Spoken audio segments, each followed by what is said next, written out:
شدید قحط میں مبتلا کر دیا گیا۔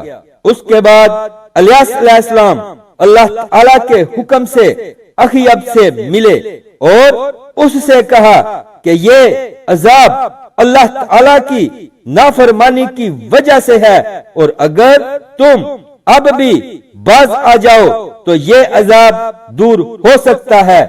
میری سچائی کے امتحان کا بھی یہ بہترین موقع ہے۔ تم کہتے ہو کہ اسرائیل میں تمہارے معبود بعل کے 450 نبی ہیں، تم ایک دن ان سب کو میرے سامنے جمع کر لو، وہ بعل کے نام پر قربانی پیش کر دیں اور میں اللہ کے نام پر قربانی کروں گا، جس کی قربانی کو آسمانی آگ آ کر بھسم کر دے گی، اس کا دین سچا ہوگا۔ سب نے اس تجویز کو خوشی خوشی مان لیا، چنانچہ کوہ کرمل کے مقام پر یہ اجتماع ہوا۔ بعل کے جھوٹے نبیوں نے اپنی قربانی پیش کی اور صبح سے دوپہر تک بعل سے التجائے کرتے رہے، مگر کوئی جواب نہ آیا۔ اس کے بعد الیاس علیہ السلام نے اپنی قربانی پیش کی، اس پر آسمان سے آگ نازل ہوئی جس نے الیاس علیہ السلام کی قربانی کو جلا کر بھسم کر دیا۔ یہ دیکھ کر بہت سے لوگ سجدے میں گر گئے، کیونکہ ان پر حق واضح ہو گیا تھا، لیکن بعل کے جھوٹے نبی اب بھی نہ مانے۔ اسی طرح بادشاہ کی بیوی ایزابل بھی الیاس علیہ السلام پر ایمان لانے کے بجائے الٹی ان کی جان کی دشمن ہو گئی۔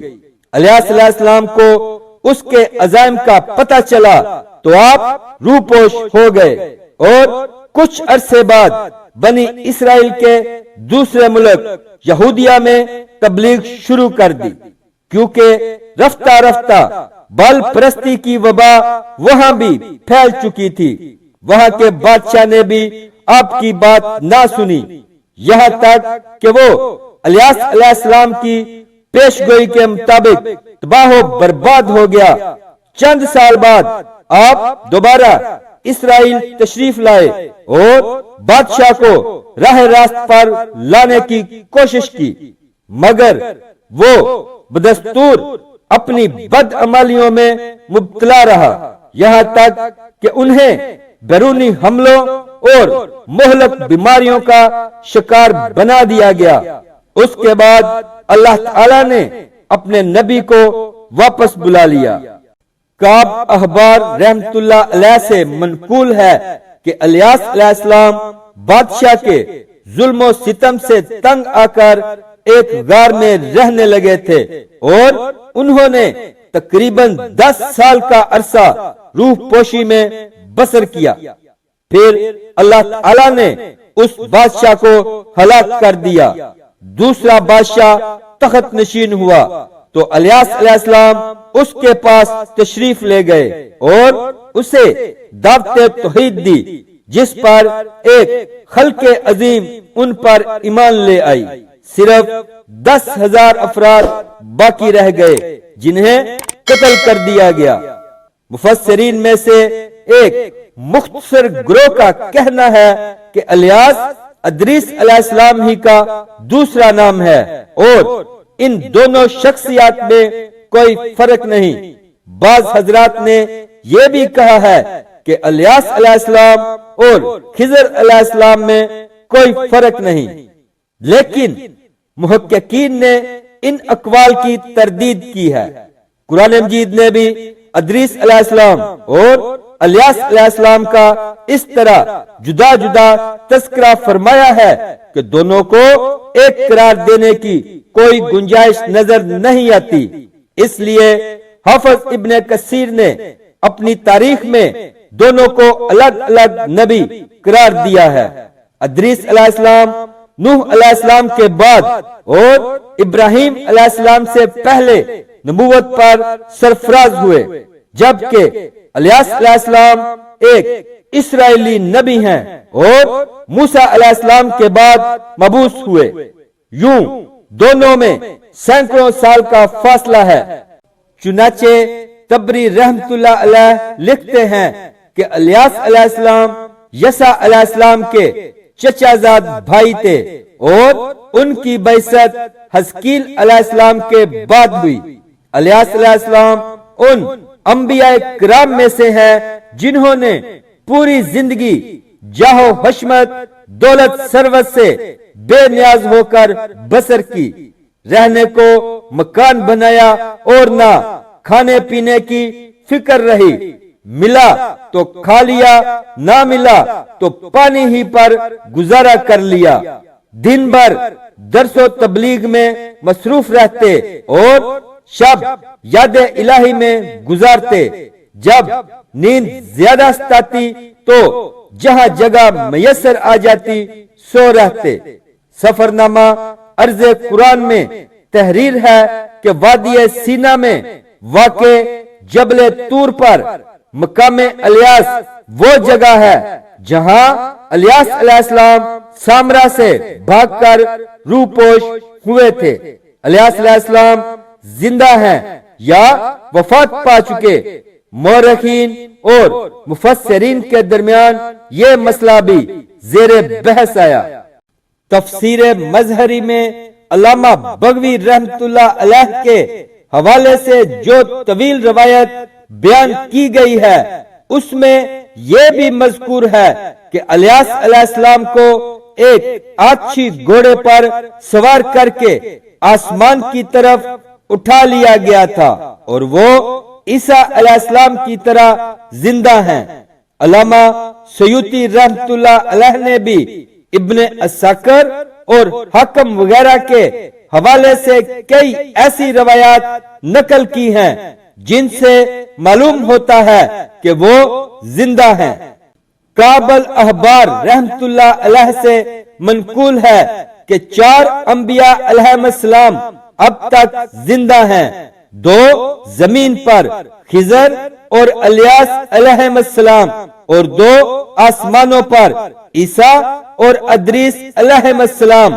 یہاں تک کہ بعض افراد نے یہ بھی کہا ہے کہ خضر علیہ السلام اور الیاس علیہ السلام ہر سال رمضان کے مہینے میں بیت المقدس میں اکٹھے ہوتے اور روزے رکھتے ہیں، لیکن حافظ ابن کثیر جیسے محقق علماء نے ان روایات کو صحیح قرار نہیں دیا۔ وہ ان جیسی روایات کے بارے میں لکھتے ہیں، یہ ان اسرائیلی روایات میں سے ہے جن کی نہ تصدیق کی جاتی ہے اور نہ تکذیب، بلکہ ظاہر یہ ہے کہ ان کی صحت بعید ہے۔ بائبل میں لکھا ہے کہ اور وہ آگے چلتے اور باتیں کرتے جاتے تھے کہ دیکھو ایک اچھی رت اور اچھی گھوڑوں نے ان دونوں کو جدا کر دیا اور ایلیا بگولے میں آسمان پر چلا گیا۔ قرآن و حدیث میں ایسی کوئی دلیل نہیں ہے جس سے الیاس علیہ السلام کی زندگی یا آپ کا آسمان پر اٹھایا جانا ثابت ہوتا ہو۔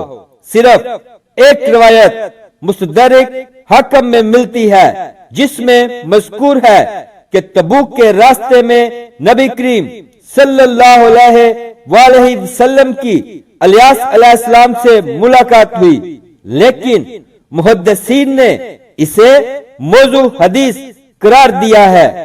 بہرحال الیاس علیہ السلام کا زندہ ہونا کسی معتبر اسلامی روایت سے ثابت نہیں، لہذا اس معاملے میں سلامتی کی راہ یہی ہے کہ سکوت اختیار کیا جائے اور اسرائیلی روایات کے سلسلے میں نبی کریم صلی اللہ علیہ وسلم کی تعلیم پر عمل کیا جائے کہ ان کی تصدیق کرو نہ تکذیب۔ یہ ہے اللہ کے پیارے نبی الیاس علیہ السلام کا اسوہ اور سیرت طیبہ کا حال، جو قرآن مجید اور احادیث مبارکہ کی روشنی میں آپ کے سامنے اسلام ٹی وی فار آل کی جانب سے پیش کیا گیا ہے۔ دین کی بات کو پھیلانا اور دوسروں تک پہنچانا بھی ایک صدقہ جاریہ ہے۔ اگر ویڈیو اچھی لگی ہو تو لائک کر دیں اور اپنے دوست احباب کے ساتھ شیئر ضرور کریں۔ اسلامک ویڈیوز کے لیے سبسکرائب کریں اور ساتھ بیل آئیکن کو بھی پریس کر دیں۔